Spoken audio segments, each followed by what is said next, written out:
தாவீதோட ஜனங்களுக்கும் தாவீதோடு இருக்கிறவர்களுக்கும் இஸ்ரவேல் ஜனங்களுக்கும் ஒரு யுத்தம் நடக்குது. இந்த ஃபைட்டை முன்னின்று நடத்தி கொண்டு போகிறவருடைய பெயர் யோவாப். இந்த யோவாப் தான் என்ன பண்றாருன்னா, தாவீது ராஜாவே நீங்க வர வேண்டாம், நீங்க ரெஸ்ட் எடுங்க, உங்களுக்காக நாங்க போய் என்ன பண்றோம், யுத்தம் பண்றோம். ஏன்னா அந்த யுத்தத்துக்கு தலைமை வகிக்கிறதே தாவீதுடைய மகன் தான்.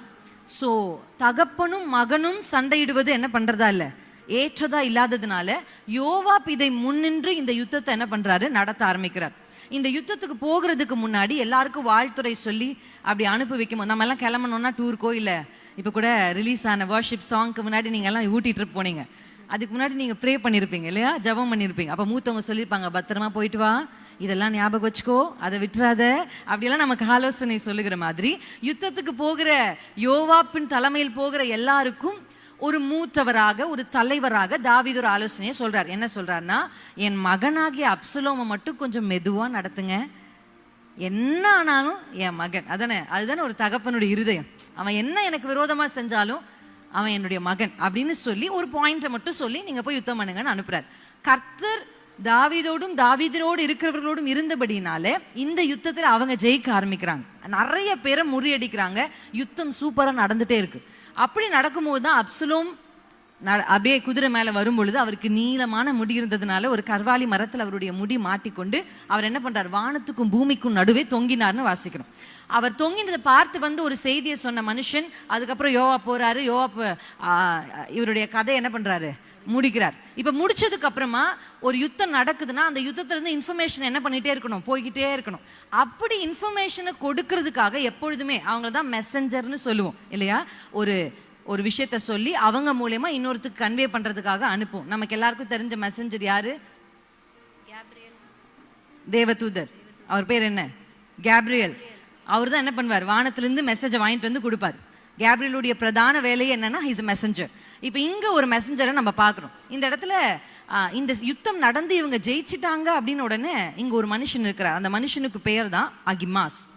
அகிமாஸ் எல்லாரும் சொல்லுங்களேன்.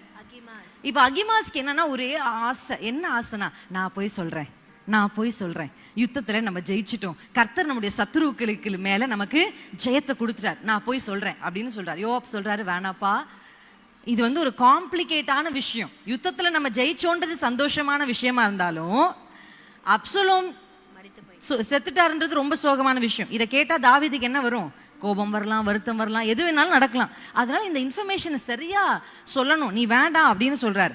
அடுத்து நம்ம அப்படியே தொடர்ந்து பின்பக்கத்தை திருப்பி 21ஆம் வசனத்தை வாசிக்கலாமா.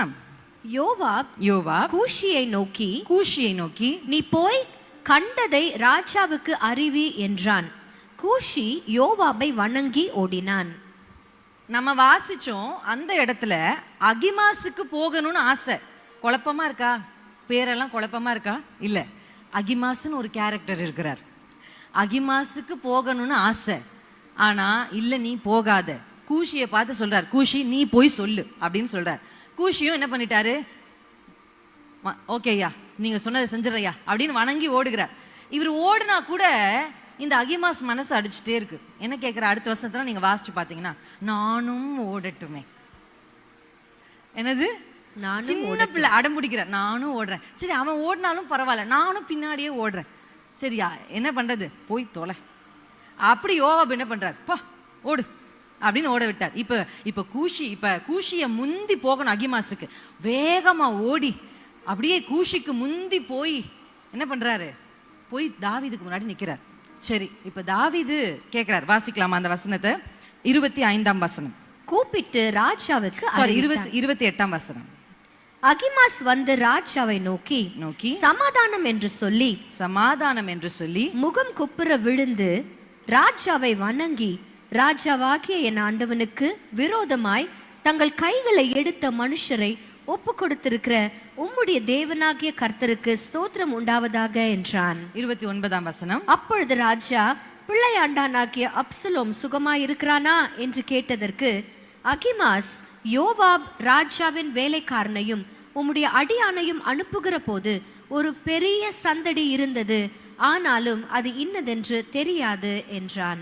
ஓடணும்னு ஆசையா ஓடி வந்த இந்த அகிமாஸ் கிட்ட கரெக்டா டெலிவர் பண்ணிட்டார். கர்த்தர் என்ன பண்ணிட்டார், நமக்கு ஜெயத்தை கொடுத்துட்டார். இப்ப தாவீது கேட்கிறார், சரி என் பையனுக்கு என்ன ஆச்சு அப்படின்னா, இல்ல அங்க ரொம்ப கசமசான்னு இருந்துச்சு, அது என்ன நடந்தது எனக்கு தெரியாது. அப்ப தாவீது என்ன சொல்றாரு பாத்தீங்களா, அடுத்த வசனத்துல, அங்கே போய் நில். என்ன பண்ணு, அது எப்படி கொஞ்சம் லோக்கலா சொன்னா, போய் ஓரமா நெல்லு, எனக்கு டென்ஷன் ஆக்காத அப்படின்ற மாதிரி ஓரமா நிற்கிறார். அப்புறமா நமக்கு வாசிச்சபடி கூஷி வராரு. கூஷி அந்த இன்ஃபர்மேஷன் என்ன பண்றாரு, தெளிவாக அந்த இடத்துல சொல்லுகிறார். இப்ப கூஷி வந்து ராஜாவாகிய ஆண்டவனுக்கு அந்த நற்செய்தியை சொன்னதுக்கு அப்புறமா ராஜா கூஷியை பார்த்து 32ஆம் வசனத்துல, பிள்ளையாண்டானாகிய அப்சலோம் சுகமா இருக்கிறானான்னு கேட்டதுக்கு, அந்த பிள்ளையாண்டானுக்கு நடந்தது போல ராஜாவாகிய என்னுடைய ஆண்டவனுடைய சத்துருக்களுக்கும் பொல்லாப்பு செய்ய உமக்கு விரோதமா எழும்புகிற யாவருக்கும் நடக்க கிடையாது. எவ்வளவு அழகா டெலிவர் பண்ணார் பாருங்க ஒரு விஷயத்த, இல்ல கூஷி கிட்ட இருந்து எவ்வளவு அழகா எவ்வளவு சாமர்த்தியமா அந்த விஷயத்தை என்ன பண்ணாருன்னா டெலிவர் பண்ணார். இப்ப நம்ம எங்க இருக்கிறோம் அப்படின்னா, ஆர்க் ஆஃப் அப்போஸ்டல்ல இருக்கிறோம். இந்த அப்போஸ்டல் அப்படின்ற அந்த வார்த்தைக்கு, அப்போஸ்தலர்களுக்கு என்ன நேம், என்ன அர்த்தம் அப்படின்னா, அனுப்பப்படுகிறவர்கள் என்ற அர்த்தம். அல்லேலூயா. இன்னும் ஒரு அர்த்தம் இருக்கு அவங்களுக்கு, என்னன்னா மெசஞ்சர், அப்படி இல்லைன்னா நம்ம வந்து எப்படி ரெப்ரசன்டேட்டிவ்னு அர்த்தம். அல்லேலூயா. இந்த பூமியில கர்த்தர் உங்ககிட்ட உங்களை எப்படி பார்க்கிறாரு அப்படின்னா, ஒரு நல்ல மெசஞ்சரா பார்க்கிறார். அல்லேலூயா. யார போலனா, கூஷிய போல. அல்லேலூயா. நிறைய பேருக்கு ஓடணும்னு ஆசைதான். ஆனா ஓடுறதுக்கு முன்னாடி என்ன நடந்தது, அதை எப்படி சொல்லணும், அதை எப்படி டெலிவர் பண்ணணும் அப்படின்ற இன்ஃபர்மேஷன் அவங்க கிட்ட என்ன பண்ணல, இல்ல. இன்றைக்கு கர்த்தர் எனக்கு என்னுடைய இருதயத்துல வைத்து அனுப்பின ஒரு முக்கியமான சில வார்த்தைகளை உங்களுடைய இருதயத்துல நான் வைக்கலாம்னு நினைக்கிறேன். இந்த வசனத்தை வாசிக்க வேணாம். எபிரேயர் 3ஆம் அதிகாரம் 1ஆம் வசனத்துல இயேசுவை குறித்து என்ன சொல்லி, இயேசுக்கு என்ன பெயர் கொடுக்கப்பட்டிருக்குன்னா, அவர் ஒரு அப்போஸ்தலர். அல்லேலூயா. அவர் ஒரு பிரதான அப்போஸ்தலர் என்று சொல்லப்பட்டிருக்கு. இப்ப அப்போஸ்தலர் எப்படி, அவர் ஒரு அப்போஸ்தலர் எப்படி ஆச்சுன்னா, இயேசு பிதாவாகிய தேவன் அவரை பூமிக்கு அனுப்பினார். அல்லேலூயா. அவர் அனுப்பப்பட்டு இந்த பூமிக்கு என்ன பண்ணிருக்கிறாரு, வந்திருக்கார். anyone who has been sent to particular congregation or a people, ஒரு குறிப்பிட்ட காரியத்தை கொண்டு வந்து நிறுத்துகிற ஒரு மனுஷருக்கு என்ன பெயர்னா, he is an apostle. அல்லேலூயா. இந்த பூமிக்கு நீங்க வந்ததுக்கு ஒருவேளை உங்களுக்கு நோக்கம் தெரியாம இருக்குன்னா, இன்றைக்கு கர்த்தர் உங்கள் தோள்களை தட்டி உங்களுக்கு ஒரு விஷயத்த சொல்ல நினைக்கிறார். அல்லேலூயா. சும்மா வந்தோம், வாழ்ந்தோம், சாப்பிட்டோம், பெண் கொண்டோம், பெண் கொடுத்தோம், இப்படி வாழ்ந்து போகிறதற்கு ஆர்க்குக்கு வெளியில இருக்கிறவங்க தான் அப்படி வாழ்வாங்க.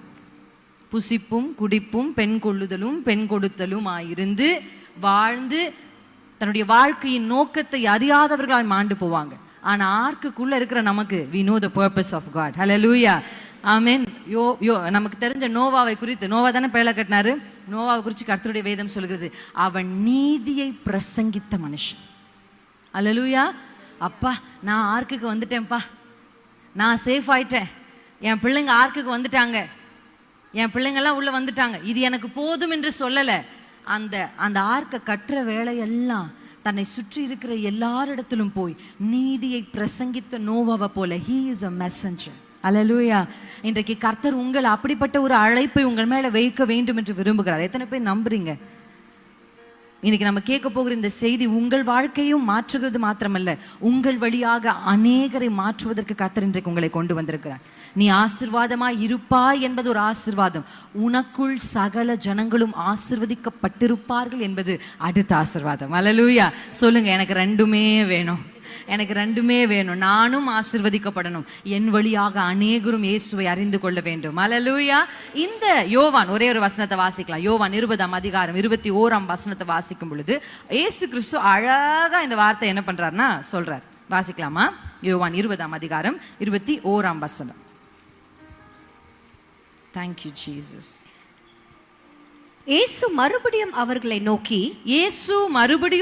நோக்கி, உங்களுக்கு சமாதானம் உண்டாவதாக, பிதா என்னை அனுப்பினது போல நானும் உங்களை அனுப்புகிறேன். அல்லேலூயா. இப்ப புரிஞ்சுச்சுங்களா? பிதா இயேசுவை அனுப்பினது போல இயேசுவும் உங்களை இந்த பூமிக்கு அனுப்பி இருக்கிறார். அல்லேலூயா. நல்லா புரிஞ்சுக்கோங்க. ஏதோ ஒரு ஆணும் பெண்ணும் இணைந்ததுனால இந்த பூமிக்கு நீங்க வரல. உங்க அப்பாக்கும் உங்க அம்மாக்கும் ஒரு பிள்ளை வேணும்னு ஒரு ஆசை இருந்ததுனால இந்த பூமிக்கு நீங்க வரல. கர்த்தர் உங்களை அனுப்பி இருக்கிறார். உங்களை நம்பி, அதான் கர்த்தருடைய வேதம் சொல்லு, தாயின் கருவில் நீங்கள் உருவாகும் முன்னே உங்களை பெயர் சொல்லி அழைத்த ஒரு தெய்வம் உண்டு. ஹல்லேலூயா. உங்களை ஒரு தேவன் அழைச்சிருக்கிறார், இந்த பூமிக்கு உங்களை அனுப்பியிருக்கிறார். நான் பிதா என்ன இந்த பூமிக்கு அனுப்பினது போல நானும் உங்களை அனுப்புகிறேன்ப்பா, நானும் உங்களை அனுப்புகிறேன். ஆமென்.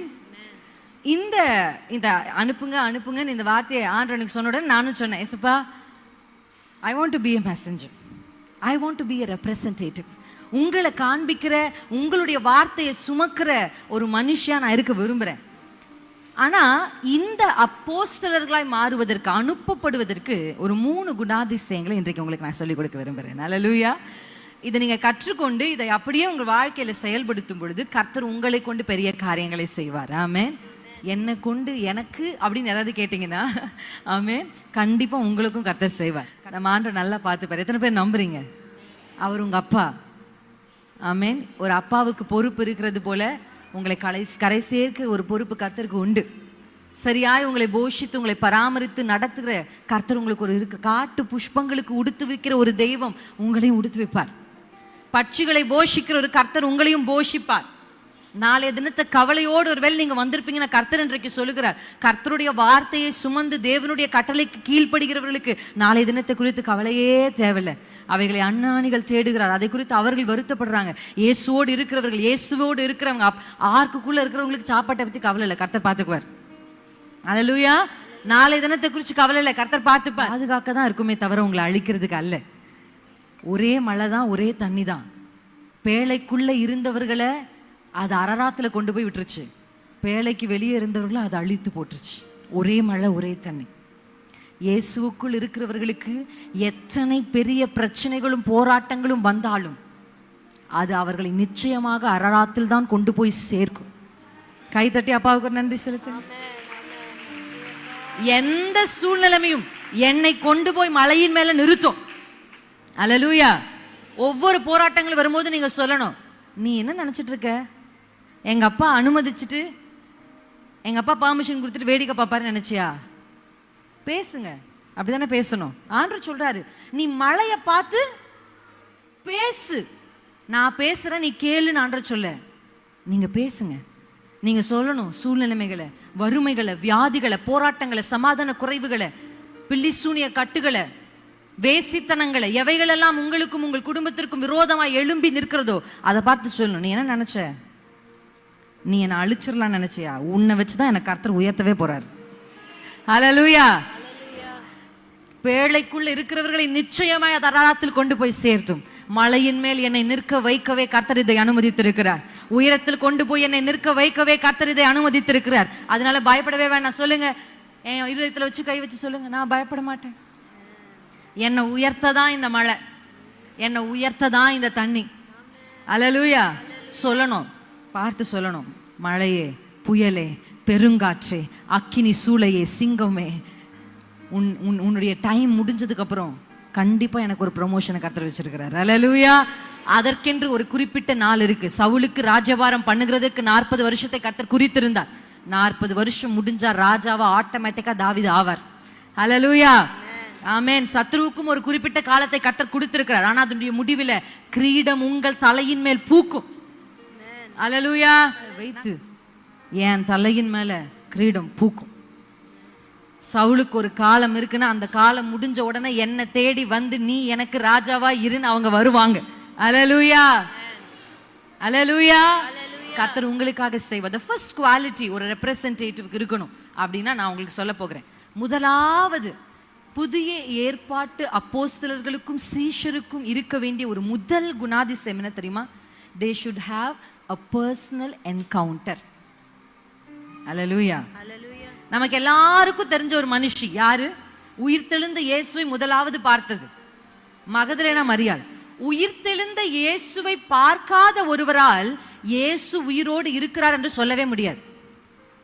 இன்னைக்கு அநேக கிறிஸ்தவருடைய வாழ்க்கையில அவர்களுக்கும் பிரயோஜனம் இல்லாம, அவர்கள் மற்றவர்களுக்கும் பிரயோஜனம் இல்லாம, கர்த்தர் தன்னை அனுப்பி இந்த பூமிக்கு கொண்டு வந்த நோக்கத்தை நிறைவேற்றாமல் போகிறதற்கான காரணம் என்னன்னா, they don't have a personal encounter or relationship with God.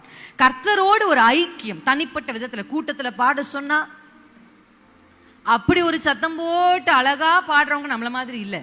ஆனா வீட்டுக்கு போனா காத்து தான் வருது வாயிலிருந்து. தேவ சமூகத்துல ஆண்டவரிடத்துல ஒரு வார்த்தை கேட்கணும். அப்பா, பாஸ்டர் ரொம்ப அழகா சொன்னார், ஜனங்களை யார் சந்தித்தா? கர்த்தர் சந்தித்தா. நீர் என்னை சந்திக்கணும், நான் உங்களை பார்க்கணும். சொல்லுங்களேன், கையை அசைச்சு சொல்லுங்க, நீர் என்னை சந்திக்கணும். I need a personal encounter.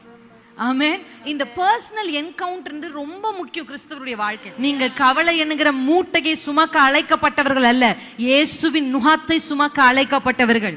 வருத்தப்பட்டு எவ்வளவு பெரிய பாரத்தை நீங்க சுமந்து கொண்டிருந்தாலும் இயேசு இன்றைக்கு உங்களுக்கு ஒரு அழைப்பை கொடுக்கிறார். அவரோடு நுகத்தை சுமந்து அவரை போலவே அவருக்காக வாழுகிறதற்கான ஒரு அழைப்பை உங்களுக்கு முன்னாடி வைக்கிறார். அல்லேலூயா. ஒரு ஆசைதான் இன்னைக்கு நீங்க ஆண்டவர்கிட்ட கேட்க போறது, ஆண்டவரே நீர் இந்த பர்சனல் என்கவுண்டர் உங்களை அப்படியே தலைகீழாய் மாற்று. உங்களை அந்த மாற்றத்திற்கு பின்பாக உங்களுக்கும் உங்க குடும்பத்திற்கும் உங்க வழியா ஒரு பெரிய ஆசீர்வாதத்தை கர்த்தர் வைத்திருப்பார். அல்லேலூயா.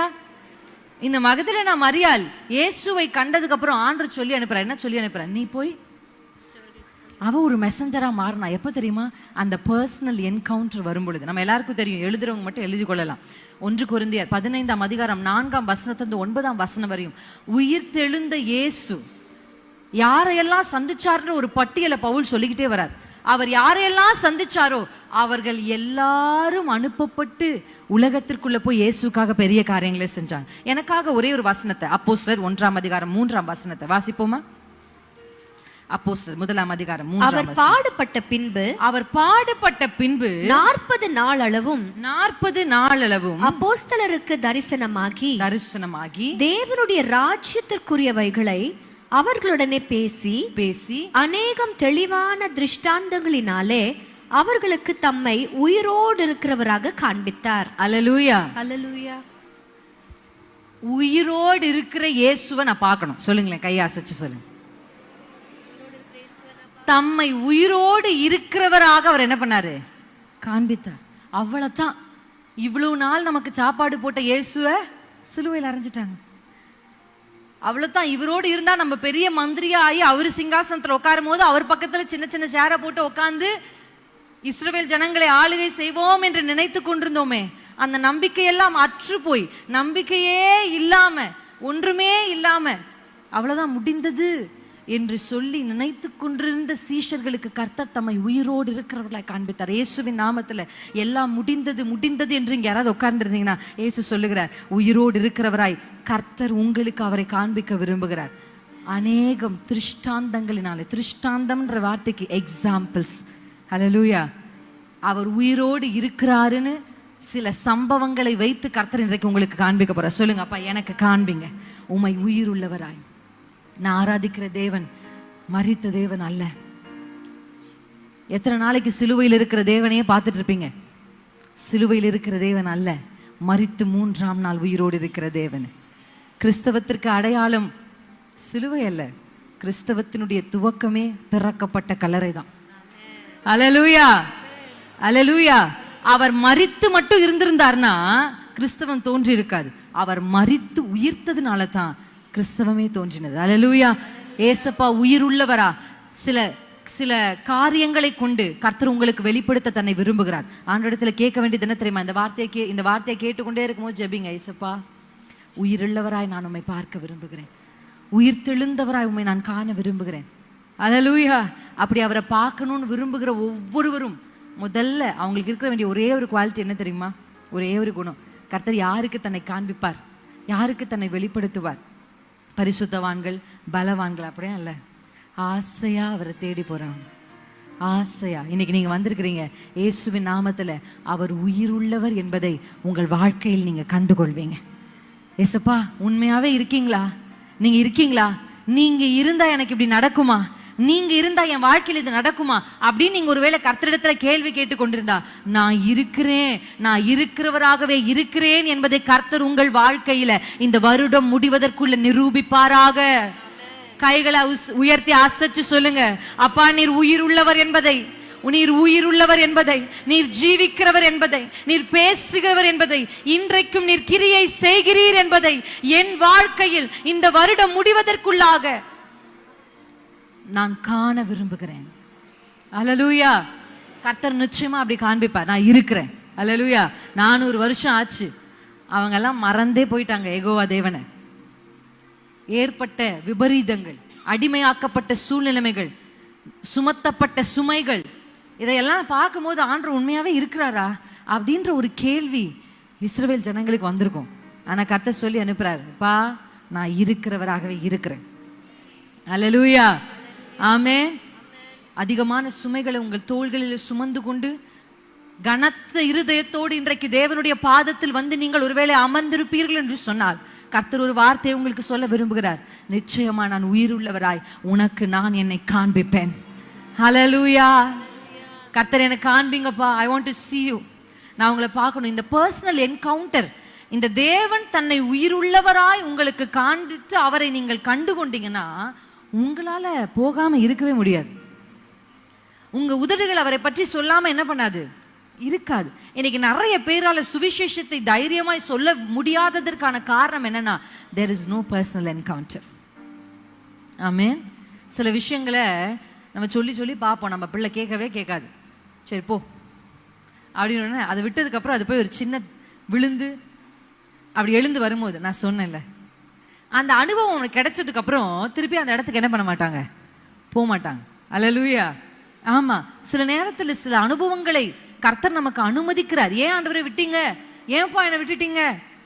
நிறைய பேர் கேட்பாங்க, என்னை ஏன் ஆண்டவரத்துல, என்னை ஏன் கர்த்தர் என்ன பண்ணல, தடுக்கல. நான் அதை செய்யும் போது அவருக்கு தெரியும்ல, இவரை கல்யாணம் பண்ணா எதிர்காலத்துல நிறைய அடி வாங்குவேன்னு அவருக்கு தெரியும்ல, ஏன் தடுத்து நிறுத்தல அப்படின்னு கேட்டா, கர்த்தர் சில வேளை அவர் தடுத்து நிறுத்தாம இருந்திருக்க மாட்டார். சில நேரத்தில் ஆண்டவர் நம்மளுக்கு முயற்சி செய்வார். அந்த முயற்சிகள் எல்லாம் கைவிட்ட போது கர்த்தர் என்ன பண்ணிடுவாரு, ஓகே கோ. இப்ப அதனுடைய முடிவுல கர்த்தர் தன்னை உயிருள்ளவராக காண்பிக்கும் பொழுது you have a greater testimony to share. ஆமென். நான் சொல்லுவேன், நம்முடைய வாழ்க்கையில கர்த்தர் அனுமதிக்கிற எல்லா டெஸ்ட்டுமே டெஸ்டிமோனியாய் மாற்றுவதற்காகத்தான்.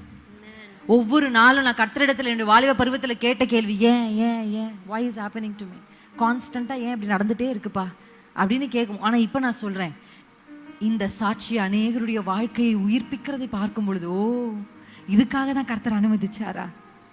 உன்னை மாத்திரமல்ல, உன்னை கொண்டு அநேகரை கட்டுவதற்காகவே கர்த்தர் அதை அனுமதித்திருக்கிறார். அல்லேலூயா.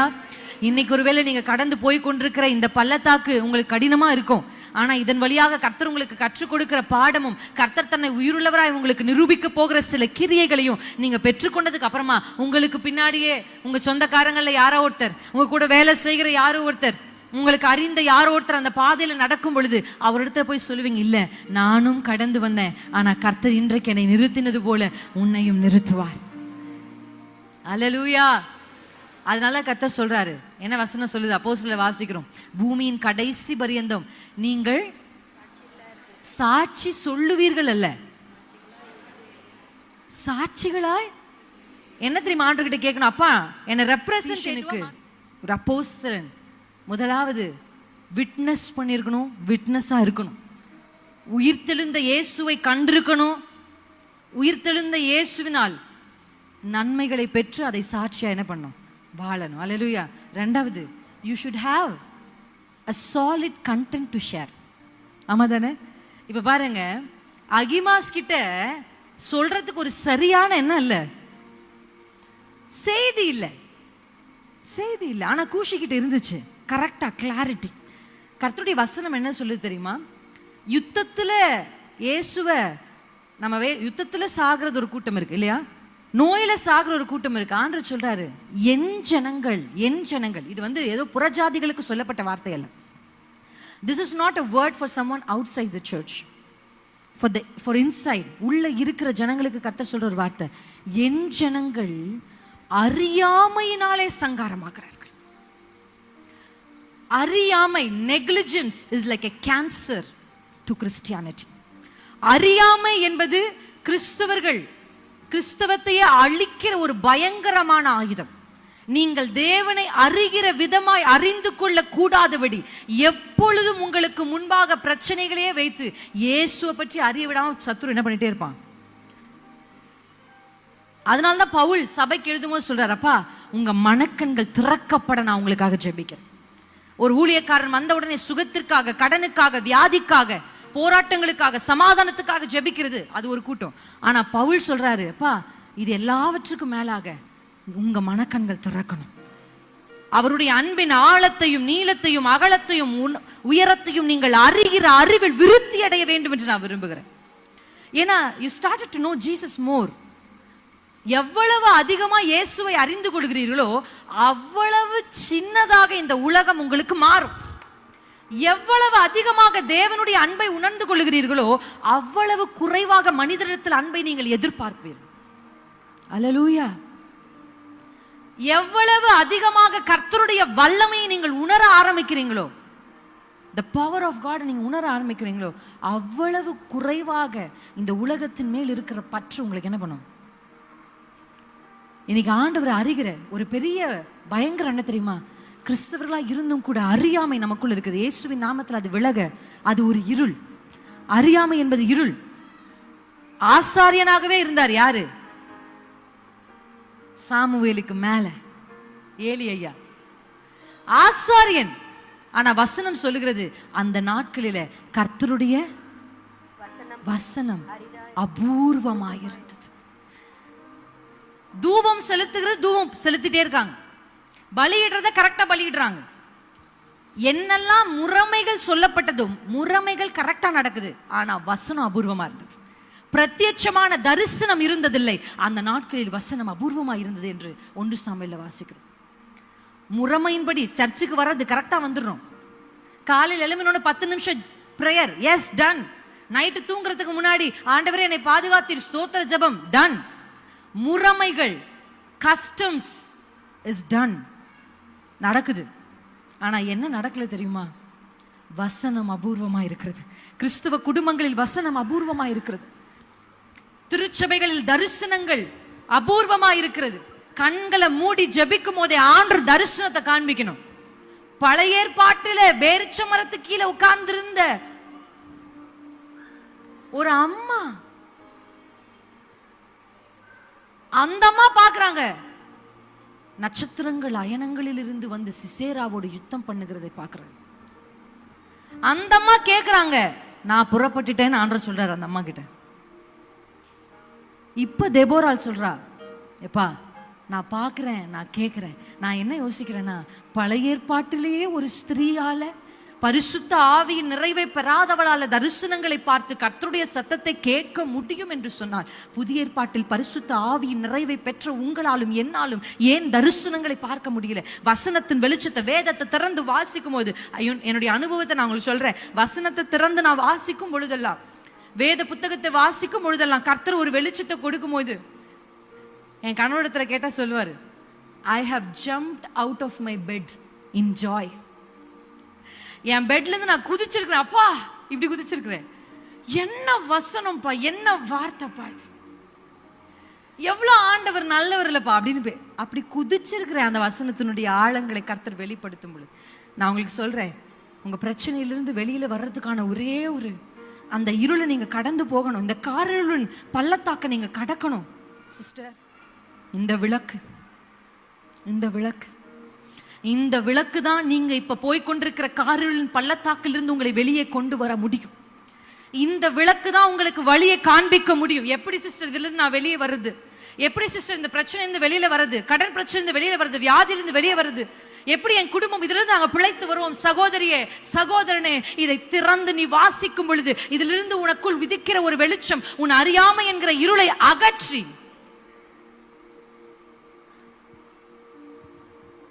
அறியாமைனாலே என் ஜனங்கள் சங்காரமாகிறார்கள். மோஸ்ட் ஆஃப் தி பீப்புள் இப்ப என்ன நடக்குதுன்னா, அறியாம என்கிட்ட சில பேர் கேட்பாங்க, சிஸ்டர் நீங்க ஜெபம் பண்ணி சொல்லுங்க, நீங்க ஜெபம் பண்ணி ஆண்டவர் என்ன சொல்றாருன்னு சொல்லுங்க, அப்படி சொல்லுவாங்க. நோ நோ நோ, ஒரு சகோதரிக்காக, ஊழியக்காரருக்காக மாத்திரமா இந்த வேதம் எழுதப்பட்டது. வேதத்தை திறக்கும் போதே பாடிக்கிட்டே திறக்கணும். வேதத்தின் ரகசியம், அழகா ஃபாதர் பாடியிருக்கார். கண்களை கூர்மையாக்கும் கர்த்தாவுமை பார்க்கணும். கொஞ்சம் மங்களா தெரியுது,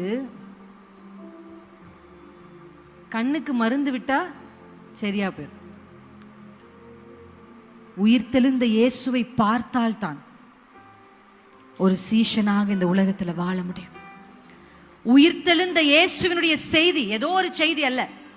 உயிர்த்தெழுந்த இயேசுவினுடைய செய்தி என்ன தெரியுமா? What is the news of the resurrected Christ?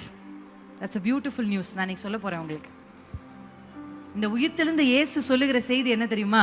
நம்ம எல்லாருக்கும் தெரியும். யோவான் 20:19 வாரத்தின் முதல் நாளாகிய அன்றைய தினம் சாயங்கால வேளையிலே சீஷர்கள் கூடியிருந்த இடத்தில் யூதர்களுக்கு பயந்ததினால் கதவுகள் பூட்டி இருக்கையில் இயேசு வந்து நடுவே நின்று, உங்களுக்கு சமாதானம் என்றார். What is the resurrected Christ today?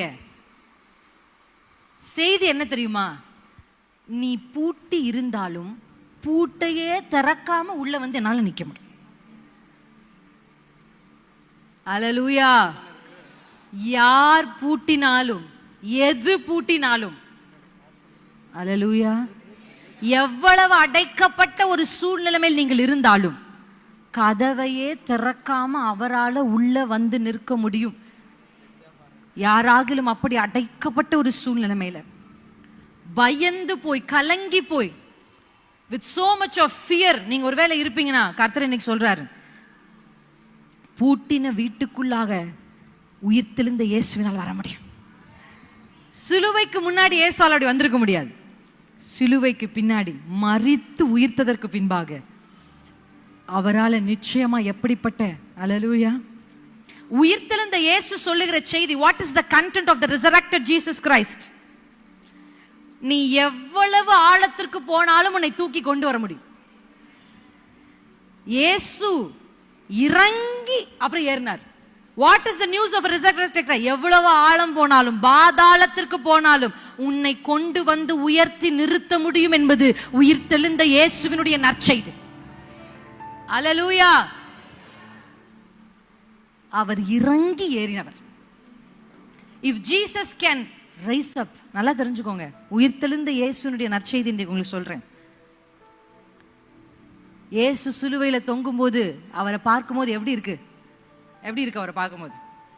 பரிதாபமா இருக்கு. இருக்கா இல்லையா? அப்பா எனக்காக அடிக்கப்பட்டீங்க, இருதயம் நொறுங்குது இல்ல?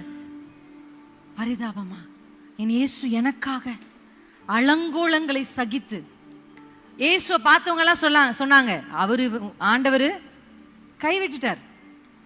ஜீசஸ சிலுவையில் அறைந்த இயேசுவை பார்க்கும் பொழுது அவர் கைவிடப்பட்டது, அவர் நம்பி இருந்த தெய்வம் அவருக்கு உதவாததை போல, அவர் தோற்று போனது போல அந்த சிலுவையில காட்சி அளித்தார். ஆனா இயேசுக்கு ஒன்று நல்லா தெரியும். இயேசுக்கு என்ன தெரியும் தெரியுமா? எனக்கு ஒரு 3ஆம் நாள். கைகளை அசைச்சு சொல்லுங்க, எனக்கும் ஒரு 3ஆம் நாளை கர்த்தர் நியமிச்சிருக்கிறார். ஒருவேளை உங்க வாழ்க்கையில இப்ப மற்றவர்கள் பார்வைக்கு பரிதாபமான குடும்பமா நீங்க இருந்தீங்கன்னா, மற்றவருடைய பார்வைக்கு நீங்க தோற்று போனது போல இருந்தீங்கன்னா, மற்றவர்கள் பார்க்கும் பொழுது கர்த்தர் உங்களை கைவிட்டார் என்பது போல நீங்க இருந்தீங்கன்னா, மற்றவருடைய பார்வைக்கு நீங்கள் கேலி செய்யப்படுகிற ஒரு அலங்கோல நிலையில் ஒருவேளை நீங்க இருந்தீங்கன்னா, உயிர்த்தெழுந்த இயேசுவினுடைய நற்செய்தி என்ன தெரியுமா? உனக்கு ஒரு 3ஆம் நாள் இருக்கிறது. There is a third day appointed for you. ஒரு 3ஆம் நாள். இயேசுவுக்கு நல்லா தெரியும், இப்படி பரிதாபமாவே என் கதை முடியாது. ஒரு நாள் இறங்கின நான் ஏறுவேன். என் சத்துருவே நீ சந்தோஷப்படாதே, நான் விழுந்தாலும் எழுந்திருப்பேன்.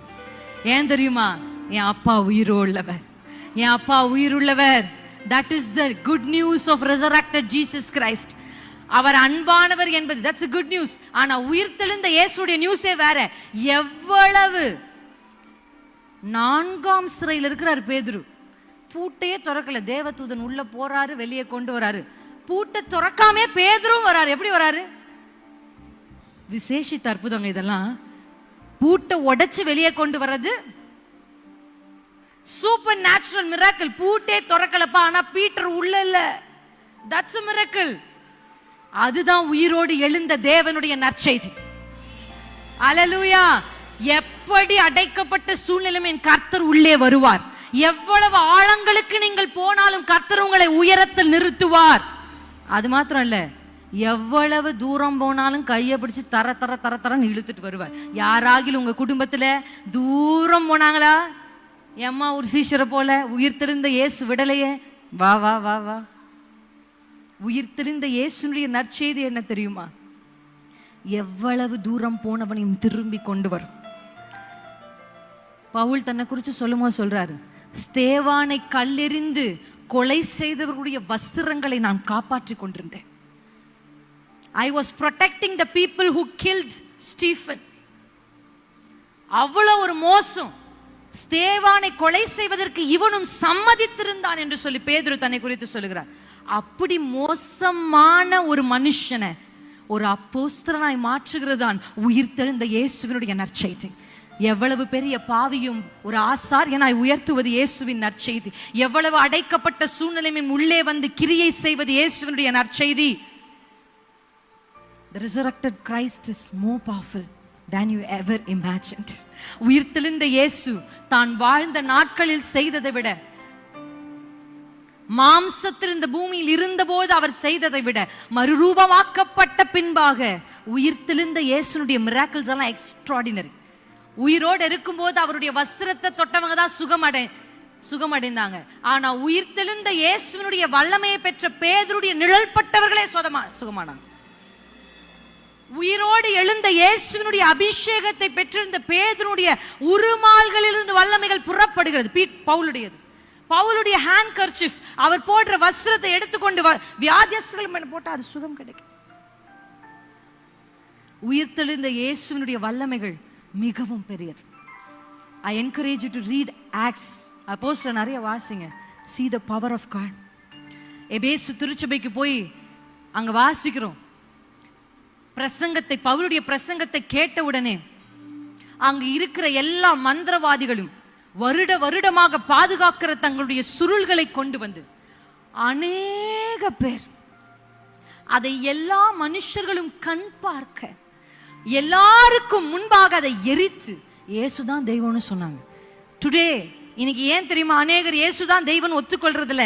சரியான ரெப்ரசன்டேட்டிவ்ஸ் இல்ல, சரியான கண்டென்ட் இன்ஃபர்மேஷன்ஸ் இல்ல, சரியான டெஸ்டிமோனி இல்ல. இன்னும் கர்த்தருடைய வல்லமையை மேனிஃபெஸ்ட் பண்ணி இந்த பூமிக்கு காண்பிக்கிற நபர்கள் எழும்பாததான். இன்னைக்கு ஆர்க் ஆஃப் அப்போஸ்தலருக்குள்ள 15ஆம் நாளுக்குள்ள வந்திருக்கிற உங்கள் மேலே கர்த்தர் அந்த உயிர் தெழுந்த வல்லமையை அனுப்ப கர்த்தர் விரும்புகிறார். ஹல்லேலூயா. The third thing, a very important thing, ரொம்ப முக்கியமான ஒரு விஷயம், மூன்றாவது இந்த ரெப்ரசன்டேட்டிவ் கிட்ட இருக்கிற ஒரு குவாலிட்டி, இருக்க வேண்டிய ஒரு குவாலிட்டி, கர்த்தருடைய வல்லமையை மேனிஃபெஸ்ட் பண்ற ஒரு குவாலிட்டி. நம்ம எல்லாருக்குமே தெரிஞ்ச வசனம் தான், எடுத்துக்கொள்ளலாமா? லூக்கா 16ஆம் அதிகாரம் 20ஆம் வசனம். லூக்கா அவனுடைய புத்தகத்தினுடைய கடைசி வசனம். உயிர்த்தெழுந்த இயேசு அவர்களை சந்தித்து, அவங்களை சந்திச்சதுக்கு அப்புறமா அவங்க லைஃப் எப்படி மாறி இருக்கிறத அந்த வசனம் நமக்கு காண்பிக்கும்.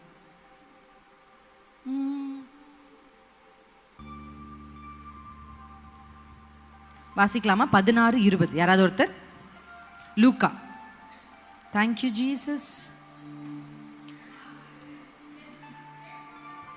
லாசரு என்னும் பேர் கொண்ட ஒரு தரித்திரனும் இருந்தான். லூக்காவா? ஓ சாரி, மார்க் 16. சாரி, நான் வாசிக்கிறேன். அவர்கள் புறப்பட்டு போய் எங்கும் பிரசங்கம் பண்ணினார்கள். கர்த்தர் அவர்களோட கூட கிரியையை நடப்பித்து அவர்களால் நடந்த அடையாளங்களினாலே வசனத்தை உறுதிப்படுத்தினார். இன்னைக்கு விட்னஸ் இருக்கு, கண்டென்ட் இருக்கு, இன்னைக்கு சாட்சி இருக்கிறது, செய்தி இருக்கிறது, ஆனா மேனிஃபெஸ்டேஷன் இல்லை.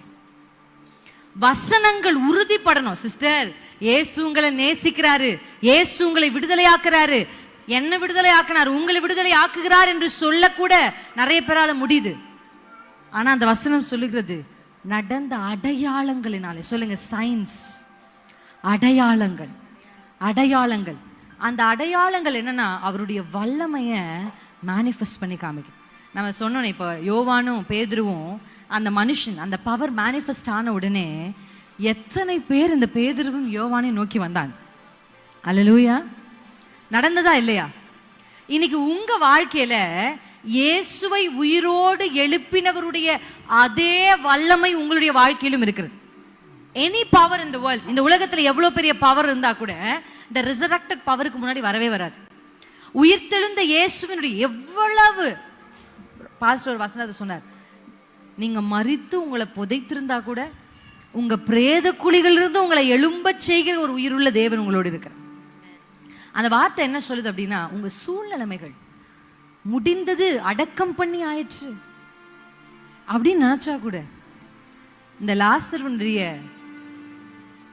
சம்பவத்தில் நம்ம வாசிக்கிறோம், ரொம்ப அழகா இருக்கும் அந்த பகுதி. இயேசு இவர்களை அதிகமாய் நேசிச்சார். இயேசு நேசிச்சா ஏன் இப்படி நடக்குது அப்படி ஒரு கேள்வி வருது இல்ல. நிறைய பேர் ஆண்டவர் உங்களை அதிகமாக நேசிக்கிறாரு அப்படின்னா சில பேர் சொல்லுவாங்க, ஆண்டவர் என்ன நேசிச்சா ஏன் சிஸ்டர் எனக்கு இப்படி நடக்குது, ஏன் அதை அனுமதிக்கிறார் கர்த்தர்? ஏன் தெரியுமா? உங்களை அவருக்கு ரெப்ரசன்டேட்டிவா மாற்றணும். ஆமென். சும்மா இப்படி மரித்து உயிர் தள்ளுறது அது ஒரு விதமான மிரக்கல். ஏன்னா அந்த மிரக்கல் வந்து நிறைய பேருக்கு என்ன பண்ணாது. ஆண்டவர் சொல்ற, அவன் தூங்கிட்டு தான் இருக்கிறான். ஒரு குறிப்பிட்ட ஜனங்கள் அழுது கொண்டிருந்தாங்க, அவங்கள வெளியே அனுப்பிட்டு ஒரு மிரக்கல் பண்ணார். ஆமா தானே? உள்ள யாரையும் உள்ள அனுமதிக்காம அந்த அற்புதத்தை செஞ்சார். ஆனா இன்றைக்கு எல்லாரும் கண் பார்க்க சத்தமிட்டு சொல்றாரு, லாசருவே வெளியே வா சொல்றாரா இல்லையா?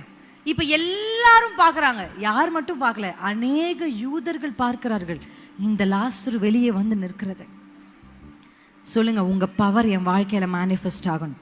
அடையாளங்கள் வேணும்.